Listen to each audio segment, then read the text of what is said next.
लेकिन आज मेरा मन है मैं केवल कविता के साथ अपना काव्य पाठ शुरू करूं। जी भैया। मैं देखना चाहता हूं कि जो 22 जनवरी को जो ज्योत इस हिंदुस्तान में जली थी उसका प्रकाश लोगों के दिल में है, वो राम अभी तक लोगों के दिल में है या वो बुझ चुका है।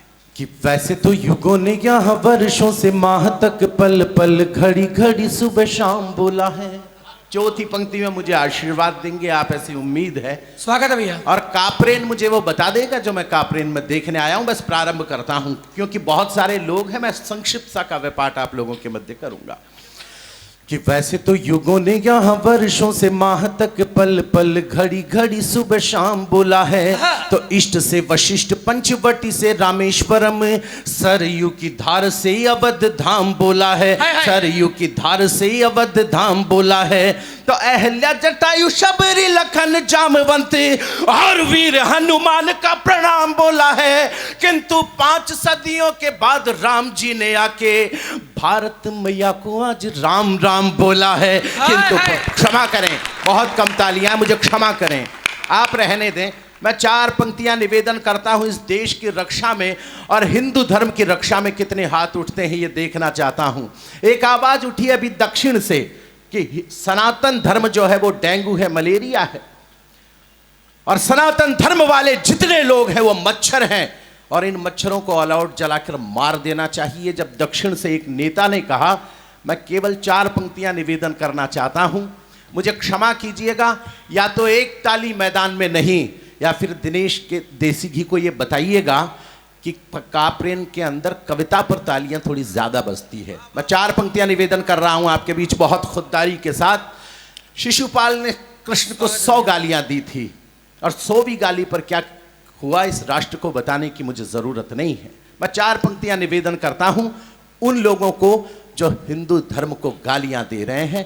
पंक्तियां पढ़ना चाहता हूं आपके बीच, सुन लीजिएगा। कि 100 सवालों का यहाँ पे एक ही जवाब होगा, उसको भी लाजवाब कर दिया जाएगा।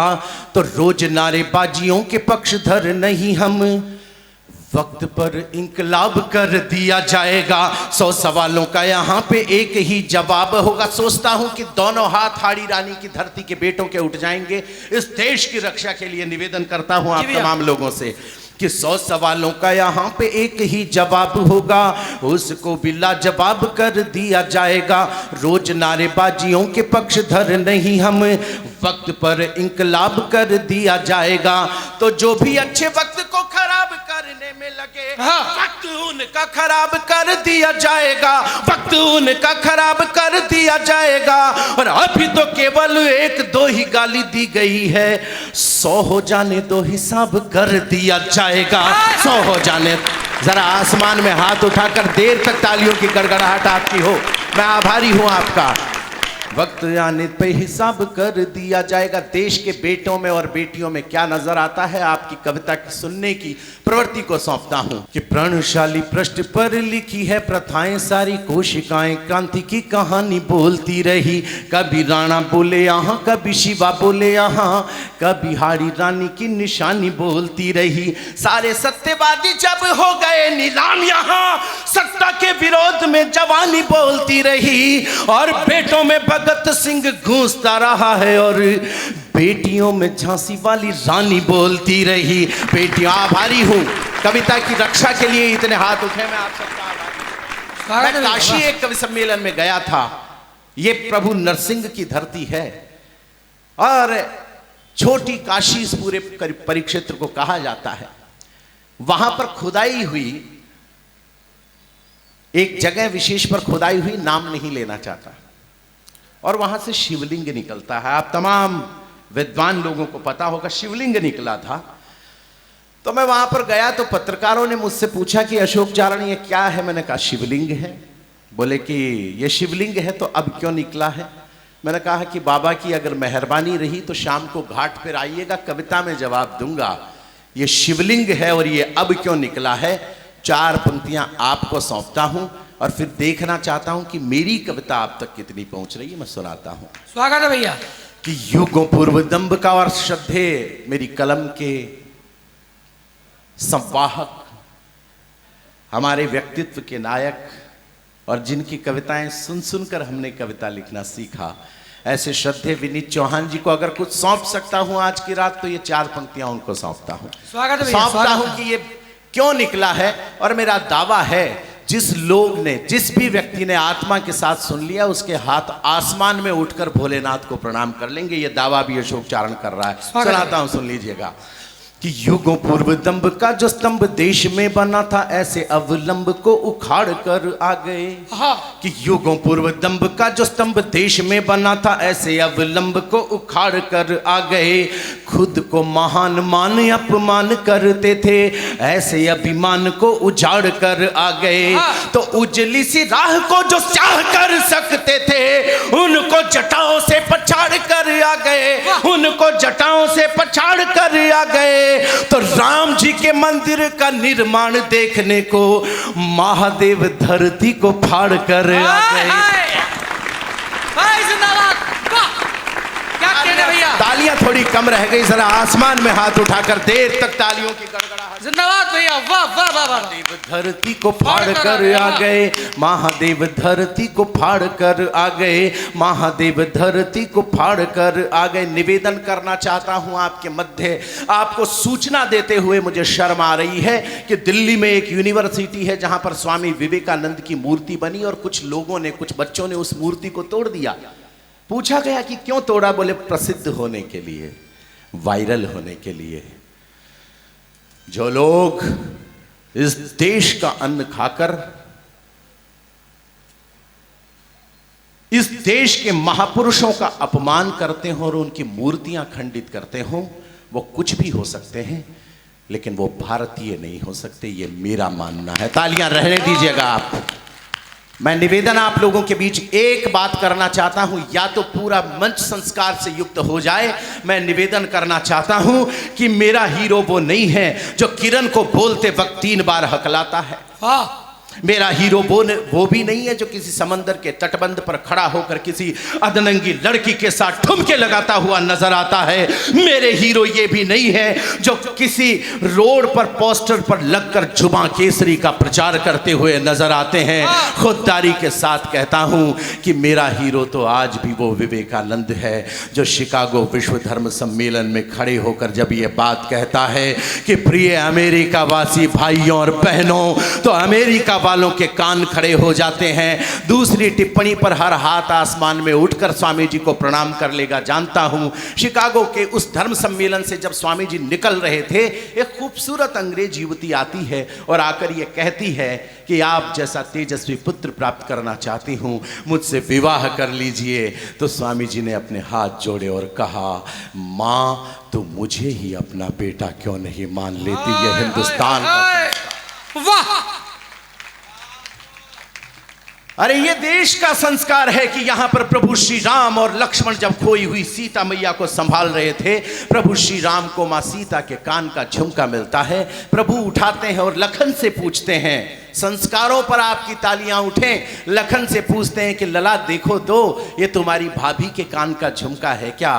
तो लक्ष्मण ने कहा कि प्रभु क्षमा कीजिएगा, हमने तो कभी भाभी माँ को पांव के अंगूठे से ऊपर नहीं देखा। मैं क्या जानूं कि ये भाभी के कान का झुमका है। और उस दौर में अगर कोई विवेकानंद की मूर्ति को तोड़ता है, मैं इस मंच की अब तक की सर्वाधिक क्रोध में पड़ी जाने वाली पंक्तियां पढ़ रहा हूं और सोचता हूं कि अब तक की सबसे बड़ी ऊर्जा भरी तालियां इस मैदान में बज जाएंगी। निवेदन करना चाहता हूं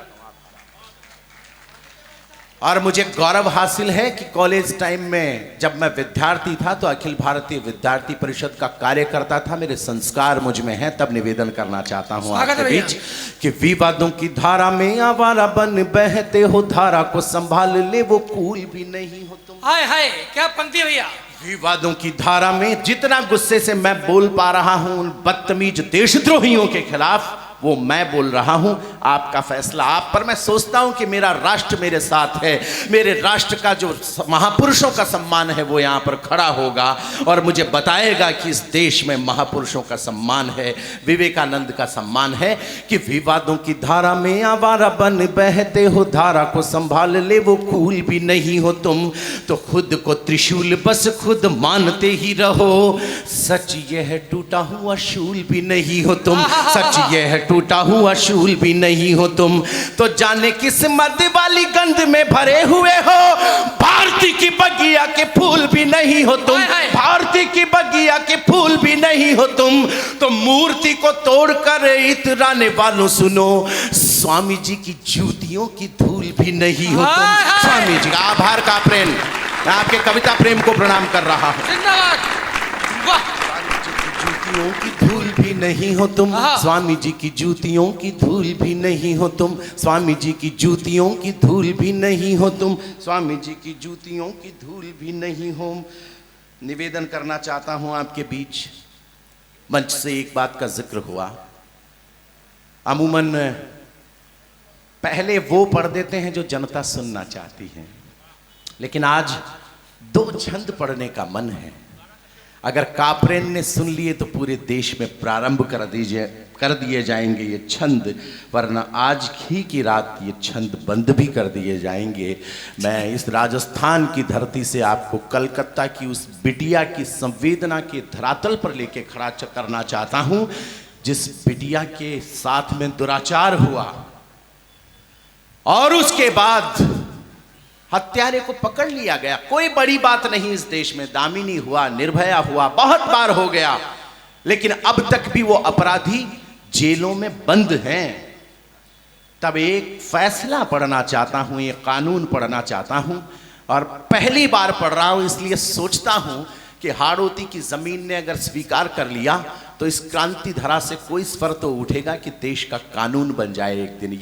ये जो हत्यारों को पकड़कर 5-5, 10-10 साल जेलों में रखा जाता है और उन पर मुकदमा चलाया जाता है दोषी करार हो जाने के बाद में भी, तब 4 पंक्तियों में एक कानून गाना चाहता हूं। पहली बार पढ़ रहा हूं, सोचता हूं सर्वाधिक बड़ी शक्ति मुझे इस परिक्षेत्र से मिल जाएगी ताकि मैं कल से पूरे देश में लगातार पढ़ सकूं कि बाज नहीं आ रहे हैं खून के ये प्यासे बाज, बाज नहीं आ रहे हैं खून के ये प्यासे बाज, तितली के नुकीले नाखून बना दीजिए। बाज नहीं आ रहा, तितली के खून, वाह। बाज नहीं आ रहे हैं खून के ये प्यासे बाज, तितली के नुकीले नाखून बना दीजिए। बाज नहीं आ रहे हैं खून के ये प्यासे बाज, तितली के नुकीले नाखून बना दीजिए। खून जो सुकून पाके जून में भी जमा रहे, खून जो सुकून पाके जून में भी जमा रहे, ऐसे ठंडे खून में जुनून बना दीजिए, ऐसे ठंडे खून में। और चौथी पंक्ति पर या तो पूरा सदन समर्थन कर दे, बेटियों की रक्षा के लिए हाथ उठ जाए कि खून जो सुकून पाके जून में भी जमा रहे, ऐसे ठंडे खून में जुनून बना दीजिए। तो कलियों के कुंज में कटार लेके घूमते हैं, कलियों के कुंज में कटार लेके घूमते हैं, राख उन्हें गोलियों से भून बना दीजिए, राख उन्हें गोलियों से भून बना दीजिए, राख उन्हें गोलियों से भून बना दीजिए। और पाप सिद्ध होते ही दरिंदे को फांसी लगेगी, अब देश में ऐसा कानून बना दीजिए।